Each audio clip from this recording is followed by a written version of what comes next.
I begin in the name of God, the most gracious, the most merciful. Amina ने कहा, जुबैदा की कहानी आप उसके मुंह से सुन चुके, अब मैं अपनी कहानी आपके सम्मुख प्रस्तुत करती हूँ। मेरी माँ मुझे लेकर अपने घर में आई कि रनरापे का अकेलापन उसे न खले। फिर उसने मेरा विवाह इसी नगर के बड़े आदमी के पुत्र के साथ कर दिया। दुर्भाग्यवश एक ही वर्ष बीता था कि मेरा पति मर गया, किंतु उसकी सारी संपत्ति जिसका मूल्य लगभग 90,000 रियाल था मेरे हाथ आ गई।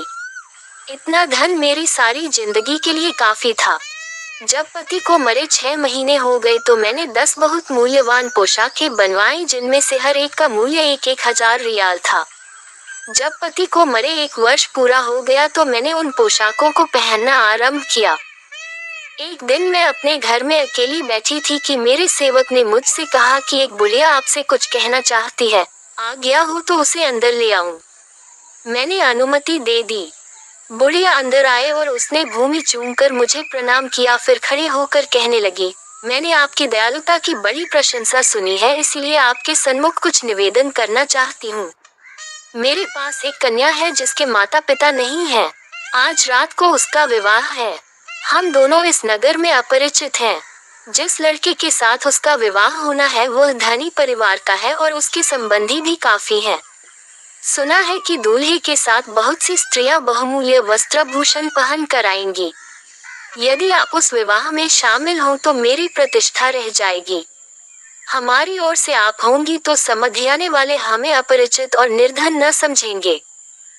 तुम्हारी जैसी शान शौकत तो किसी में नहीं होगी और सब लोग यही कहेंगे कि जब इस बुढ़िया की ओर से ऐसी धनाढ्य महिला आई है तो वह भी प्रतिष्ठावान होगी। अगर आप मेरी निर्धनता और दीनता का ख्याल करके मेरे यहाँ चलने से इनकार करेगी तो मेरी प्रतिष्ठा धूल में मिल जाएगी। इस नगर में न तो मेरा कोई अपना सगा संबंधी है जिससे मैं मदद मांगूं, न आपके समान परोपकारी कोई महिला है जो दीन अनाथों पर दया करे। ये कहकर बुढ़िया रोने लगी। मैं उसके रोने से द्रवित हो गई। मैंने उसे दिलासा देकर कहा, अम्मा, तुम फिक्र न करो, मैं तुम्हारी बेटी के विवाह में अवश्य सम्मिलित होऊंगी। तुम्हें खुद अब यहाँ आने की जरूरत नहीं है, तुम विवाह का प्रबंध करो। मुझे अपने मकान का पता बता दो, मैं स्वयं वहाँ पहुँच जाऊंगी। बुढ़िया ये सुनकर बहुत ही प्रसन्न हुई। उसने कहा, जैसे इस समय आपने मुझे प्रसन्नता दी है वैसे ही भगवान सदैव आपको प्रसन्न रखे, लेकिन आप मेरा मकान कहाँ ढूंढती फिरेंगी? मैं स्वयं शाम को यहाँ आकर आपको अपने घर ले जाऊंगी। ये कहकर बुढ़िया चली गई। मैंने तीसरे पहर से तैयारी की। एक बहुमूल्य जोड़ा कपड़ों का निकालकर पहना, बड़े बड़े मोतियों की माला पहनी तथा और भी बहुत से रत्न जटित आभूषण यथा बाजूबंद, कर्णफूल, अंगूठियां आदि पहने। इतने ही में शाम हो गई। बुढ़िया मुझे लेने को आ गई और मेरा हाथ चूम कर बोली कि दूल्हे के माता पिता तथा अन्य संबंधी मेरे घर आए हुए हैं। यहाँ के कई धनी मानी और प्रतिष्ठित व्यक्ति और उनकी स्त्रियां भी वर पक्ष की ओर से आए हैं। अब आप चलकर मेरे पक्ष की लाज रखिए। मैं बुढ़िया के साथ उसके घर की ओर चल दी और साथ में अपनी कई दासियों को भी अच्छे वस्त्रभूषण पहनाकर अपने साथ ले लिया। हम लोग चलते चलते एक चौड़ी और साफ गली में पहुंचे। वृद्धा ने हम लोगों को ले जाकर एक बड़े द्वार के सामने खड़ा कर दिया। दरवाजे के ऊपर एक तख्ती पर लकड़ी से तराशे हुए अक्षरों में लिखा था कि इस घर में सदैव प्रसन्नता का निवास है। वहां दिए भी जल रहे थे जिनके प्रकाश में मैंने यह इबारत पढ़ी। बुढ़िया ने ताली बजाकर दरवाजा खुलवाया और मुझे अंदर एक बड़े दालान में ले गई। अंदर एक अत्यंत रूपवती स्त्री ने मेरा स्वागत किया, मुझे गले लगाया और सम्मान पूर्वक एक कमरे में ले जाकर बिठाया। फिर मैंने देखा कि वहां पर एक रत्न जटित सिंहासन रखा है।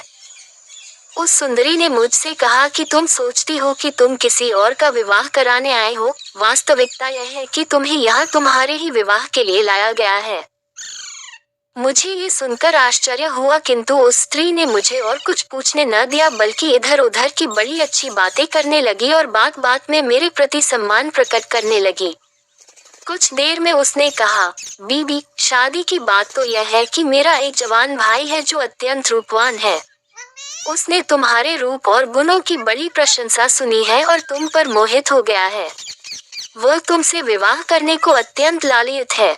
यदि तुम उसके साथ विवाह करने से इनकार करोगी तो उसे अति क्लेश होगा और उसका दिल टूट जाएगा। मैं ईश्वर की सौगंध खाकर कहती हूँ कि वह नौजवान हर प्रकार तुम्हारी संगति के योग्य है। तुम सब पर पूरा भरोसा रख सकती हो। वह बड़ा प्रसन्नचित आदमी है और तुम्हें हर तरह खुश रखेगा। वह स्त्री बहुत देर तक इसी प्रकार अपने भाई की बात करती रही और उसकी प्रशंसा की पुल बांधती रही। अंत में उसने मुझसे कहा कि तुम्हारी ओर से जरा सा भी इशारा हो तो मैं उस आदमी से तुम्हारे आने के बारे में कहूँ। यद्यपि पहले पति के मरने के बाद मेरी विवाह करने की तनिक भी इच्छा नहीं थी, तथापि उस स्त्री ने उस आदमी की इतनी प्रशंसा की थी कि इनकार करने की भी इच्छा बिल्कुल न हुई। मैं उसकी बात पर मुस्कुराकर चुप हो रही। स्त्री मेरी मुस्कुराहट और मौन से समझ गई कि मैं राजी हूँ। उसने ताली बजाई। इसके साथ ही पास के एक कमरे से एक अति रूपवान युवक बड़े तड़क भड़क कपड़े पहने हुए निकला। उसे देखकर मुझे अपने भाग्य पर बड़ी प्रसन्नता हुई कि ऐसा रूपवान पुरुष मेरा पति बनेगा। वह मेरे पास बैठा और मुझसे अत्यंत शिष्टता और बुद्धिमत्ता पूर्वक बातें करने लगा। उसकी जितनी प्रशंसा उसकी बहन ने की थी, मैंने उसे उससे अधिक पाया। उस सुंदरी ने जब मुझे भी राजी देखा तो दूसरी बार ताली बजाई, जिससे एक अन्य कमरे से एक काजी निकले और उनके साथ 4 अन्य मनुष्य। काजी ने शरीयत के अनुसार हम दोनों का विवाह करा दिया और 4 आदमियों की गवाही भी हो गई। मेरे पति ने मुझसे वचन लिया कि मैं किसी अन्य पुरुष से बात न करूंगी, बल्कि देखूंगी भी नहीं, सदैव पातिव्रत्य का पालन करूंगी और उसकी आज्ञाओं का प्रसन्नता पूर्वक पालन करूंगी। उसने ये भी कहा कि अगर तुमने अपनी प्रतिज्ञाएं पूरी की तो मैं तुम्हारा त्याग कभी नहीं करूंगा। मैं धनवान वर्ग की महिलाओं की भांति, बल्कि रानियों की भांति अपने पति के घर में रहने लगी। 1 महीने बाद मैंने अपने पति से शहर के बाजार को जाने की अनुमति मांगी। मैंने कहा कि जैसे कई अमीर घरानों की स्त्रियां बाजार से रेशमी थान खरीद कर बेचा करती है, वैसे ही मैं करना चाहती हूँ। मेरे पति ने इसके लिए अनुमति दे दी। मैं 2 दासियों तथा उस बुढ़िया के साथ, जो मुझे विवाह के लिए बहाना करके लाई थी, नगर के सबसे बड़े बाजार गई, जहाँ बड़े बड़े व्यापारियों की दुकानें थीं। बुढ़िया ने कहा, यहाँ एक नौजवान व्यापारी है जिसे मैं अच्छी तरह जानती हूँ। उसकी दुकान जैसे बहुमूल्य थान कहीं और न मिलेंगे। मैंने भी सोचा था कि एक ही जगह अच्छा माल मिल जाए तो जगह जगह क्यों भटके, इसीलिए उस व्यापारी की दुकान पर चली गई। व्यापारी जवान ही नहीं, अत्यंत रूपवान था। बुढ़िया ने मुझसे कहा कि यहाँ बहुत माल है, तुम व्यापारी से जो भी चाहो मांग लो। मैंने उससे कहा कि मैंने पति को वचन दिया है कि मैं परपुरुष से बात न करूंगी, इसलिए मैं तो इससे बात न करूंगी, तुम ही बात करो।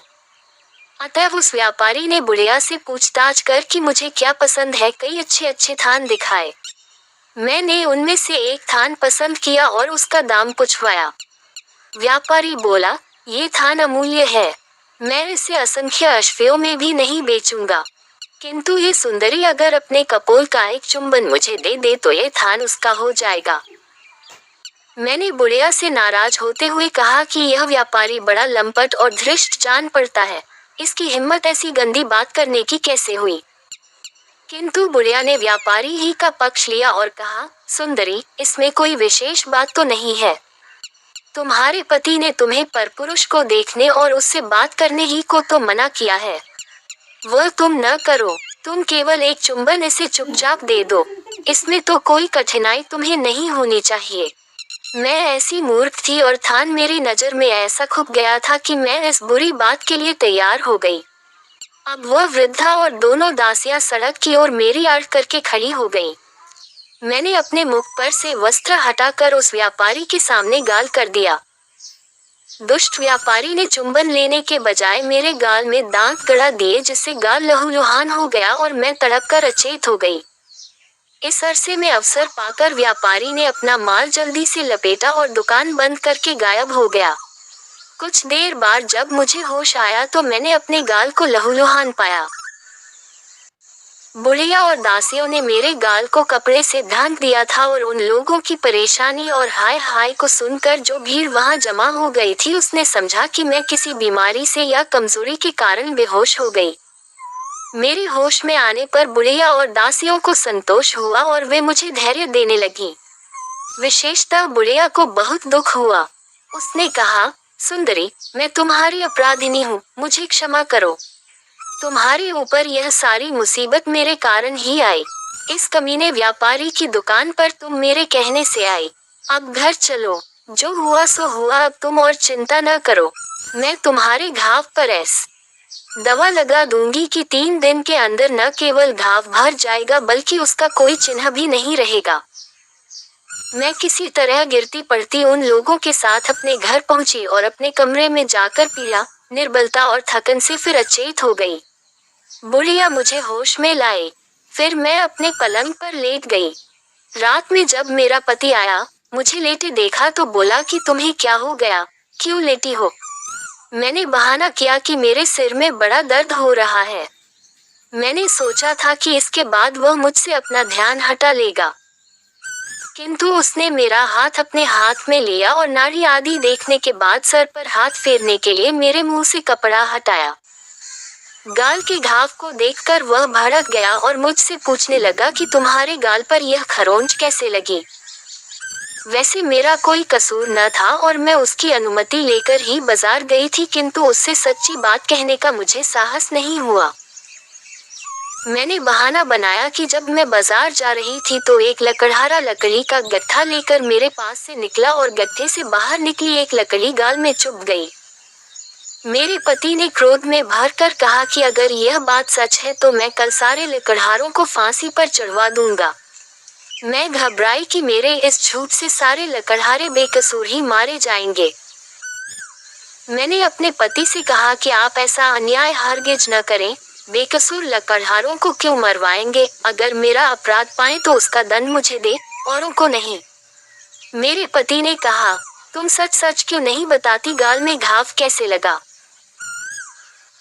मेरी हिम्मत सच्ची बात कहने की अब भी नहीं हुई और मैंने दूसरा बहाना बनाया कि जब मैं जा रही थी तो एक कुम्हार गधे पर बर्तन ले जाता हुआ निकला और गधे का मुझे ऐसा धक्का लगा कि मैं पृथ्वी पर गिर पड़ी और वहां पड़ा हुआ एक कांच का टुकड़ा मेरे गाल में चुभ गया। मेरे पति ने कहा, अगर तुम्हारी बात सच है तो मैं सुबह ही राजा के मंत्री जाफर से कहकर सारे कुम्हारों को नगर से निकलवा दूंगा। मैं फिर घबराए और मैंने कहा कि मेरे कारण निर्दोष कुम्हारों को सजा क्यों दी जाए। पति ने फिर कहा, जब तक तुम सच्ची बात न कहोगी मेरा रोष कम नहीं हो सकता। मैं बोली कि चलते चलते मुझे चक्कर आ गया जिससे मैं गिर पड़ी और मेरा गाल छिल गया। इसमें किसी का कसूर नहीं है। मेरा पति अब आपे से बाहर हो गया और बोला, तू झूठ पर झूठ बोले चली जा रही है, अब मैं तेरी बहानेबाजी नहीं सुन सकता। ये कहकर उसने ताली बजाई जिससे 3 हबशी गुलाम अंदर आ गए। मेरे पति ने कहा, एक एक आदमी इसका सिर और पांव पकड़े और तीसरा तलवार निकाल ले। फिर तलवार निकालने वाले से कहा कि इस उल्टा के 2 टुकड़े करके इसकी लाश मछलियों के खाने के लिए नदी में फेंक दे। जल्लाद कुछ झिझका तो मेरे पति ने डांट कर कहा, तू मेरी आज्ञा का पालन क्यों नहीं करता? जल्लाद ने मुझसे कहा, तुम्हारा अंत आ गया है, तुम अंत समय में भगवान का स्मरण कर लो। इसके अलावा और भी कुछ कहना सुनना हो तो कह सुन लो। मैंने कहा कि मुझे थोड़ी देर के लिए जीवन दान मिले तो कुछ कहना चाहती हूँ। मैंने अपना सिर उठाया और सारी बात कहनी चाहिए कि तू हिचकियों और रुलाई के कारण कुछ कह न सकी। मेरे पति का क्रोध बढ़ता ही जा रहा था। उसने मुझे बहुत गालियां दी और बुरा भला कहा। मैं उसकी बातों का कोई उत्तर न दे सकी। मैंने सिर्फ ये कहा कि कुछ अवसर और दिया जाए ताकि मैं अपने पापों के लिए ईश्वर से क्षमा मांग सकूं। किंतु मेरे पति ने इतनी दया न भी की और गुलाम को शीघ्र ही मेरा वध करने की आज्ञा दी। गुलाम मुझे मारने को तैयार हो गया। इतने में बुढ़िया दौड़ती हुई आई। उसने मेरे पति को बचपन में दूध पिलाया था। वह उसके पैरों पर गिर पड़ी और कहा कि तुम मेरे दूध का बदला देने के लिए इसे प्राणदान दे दो। उसने कहा कि उसका कोई दोष नहीं है, तुम इसे निरपराध मारकर ईश्वर को क्या जवाब दोगे? उसके समझाने बुझाने से मेरे पति ने मेरा वध तो नहीं कराया, किंतु कहा कि इसे कुछ दंड मिलना जरूरी है। उसकी आज्ञा से गुलाम ने मुझे कोड़ों से इतना मारा कि मैं बेहोश हो गई और मेरे कंधों और छाती पर से कई जगह मांस उधड़ गया। मैं एक महल में बंद कर दी गई जहां 4 महीने तक पड़ी रही। बुढ़िया ने मेरी देख रेख और मरहम पट्टी की। इससे मैं वैसे तो स्वस्थ हो गई, किंतु वे काले चिन्ह बाकी रह गए जिन्हें आपने देखा था। जब मैं चलने फिरने के योग्य हुई तो सोचा कि अपने पहले पति के मकान में, जो अभी तक मेरी संपत्ति था, चल कर रहूं। किंतु उस गली में गई तो मकान का चिन्ह भी न पाया, क्योंकि मेरे दूसरे पति ने उसे खुदवाकर जमीन के बराबर कर दिया था। मैं उसके इस अन्याय की फरियाद भी इस डर से न कर सकी कि कहीं ऐसा न हो कि दोबारा क्रोध में आकर मुझे मरवा दे। मैं अपनी जान बचने पर ईश्वर को धन्यवाद देती हुई जुबैदा के पास गई और अपनी संपूर्ण कष्ट कथा कही। उसने मुझे तसल्ली दी। उसने कहा कि तुम मेरे साथ रहो, ये जमाना अच्छा नहीं है, हमें किसी से भी दयालुता की आशा नहीं करनी चाहिए, न उनसे जो हमारी मित्रता का दावा करते हैं, न उनसे जो हमारे रूप पर मोहित हो जाते हैं। उसने कहा कि मेरे पास इतना पैसा है कि हमें कोई कठिनाई नहीं होगी। जुबैदा ने मुझे ये भी बताया कि किस तरह उसकी सगी बहनों की जलन और दुश्मनी की वजह से उसका मंगेतर शहजादा समुद्र में डूब गया और किस तरह उसकी उपकृत परी ने उसकी दुष्ट सगी बहनों को कुतिया बना दिया। मैं उस समय से जुबैदा के पास रहने लगी। मेरी माता का देहांत हुआ तो जुबैदा ने मेरी बहन साफी को भी अपने पास बुलाकर रख लिया। तब से हम तीनों बहनें आनंद पूर्वक रहती हैं। हम लोग भगवान के प्रति आभारी हैं कि हमें कोई कष्ट नहीं है। हम लोग मिलजुल कर घर चलाते हैं। कभी बाजार से सौदा सुलूफ लाने के लिए मैं जाती हूँ, कभी साफी।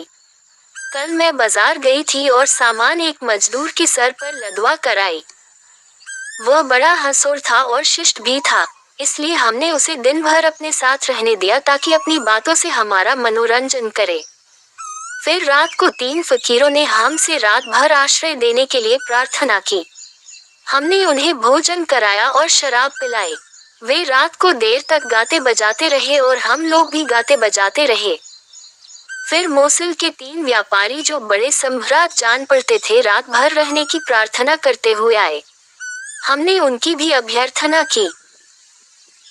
अमीना ने कहा कि यद्यपि हमारे सातों मेहमानों ने वचन दिया था कि वे सब कुछ चुपचाप देखेंगे और किसी बात के बारे में पूछताछ नहीं करेंगे, तथापि उन्होंने यह वचन न निभाया और कुत्तियों के पिटने और मेरे शरीर के दागों के बारे में पूछताछ करने लगे।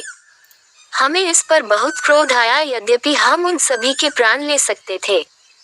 तथापि ऐसा न किया और उन लोगों से उनका व्यक्तिगत वृतांत सुनकर उन्हें छोड़ दिया।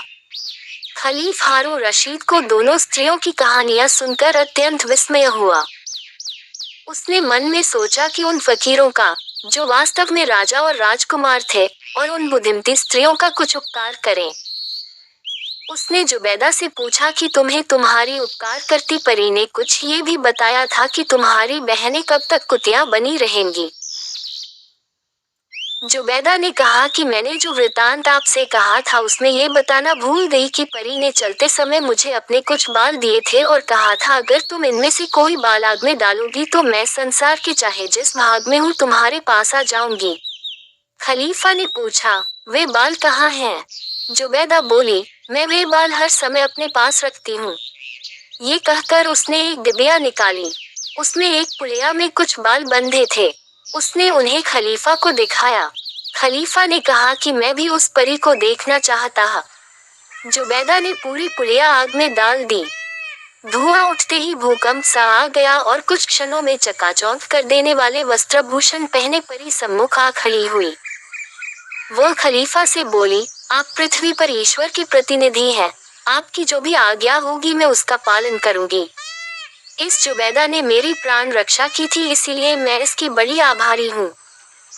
मैंने इसकी बहनों को, जिन्होंने इसके उपकारों के बदले में इससे अत्यंत नीचता का व्यवहार किया था, कुतिया बना डाला। अब मुझे क्या आज्ञा है? खलीफा ने कहा, एक तो ये कि चूंकि ये दोनों अपने किए का काफी दंड पा चुकी हैं, इसलिए तुम उन्हें फिर इनके पुराने शरीरों में ले आओ। दूसरी बात यह है कि एक आदमी ने अपनी पत्नी को इतना पिटवाया है कि उसके कंधे और सीना काले दागों से भर गए हैं। उस अन्याय ने इसका पुराना घर भी खुदवा कर जमीन के बराबर कर दिया। उसको अपने पहले पति से जो संपत्ति मिली थी उस पर भी अधिकार कर लिया। मुझे इस बात पर बड़ा खेद है कि मेरे शासन में कोई ऐसा अन्याय रहता है। तुम तो जानती होगी कि वह कौन है। उसका पता मुझे बताओ और इन कुतियों को फिर से स्त्री बनाने और उस प्रताड़िता स्त्री का शरीर ठीक करने के लिए जो भी कर सकती हो करो। परी ने आश्वासन दिया कि मैं सब ठीक कर दूंगी। खलीफा ने जुबैदा को आज्ञा देकर उसके घर से कुतियों को मंगाया। परी ने एक पात्र में जल लेकर उस पर कुछ मंत्र पढ़ा। फिर उसने वह पानी दोनों कुतियों और अमीना पर छिड़क दिया। तुरंत ही कुतियां अपने पुराने शरीरों में आकर सुंदर स्त्रियां बन गईं और अमीना के सारे काले दाग चले गए और उसका शरीर कुंदन की तरह दमकने लगा। अब परी ने कहा कि मैं जानती हूँ कि अमीना का पति कौन है, लेकिन वह आपसे बहुत निकट संबंध रखता है। अगर आप चाहें तो उसका नाम भी बता दूं। खलीफा ने कहा कि जरूर बताओ।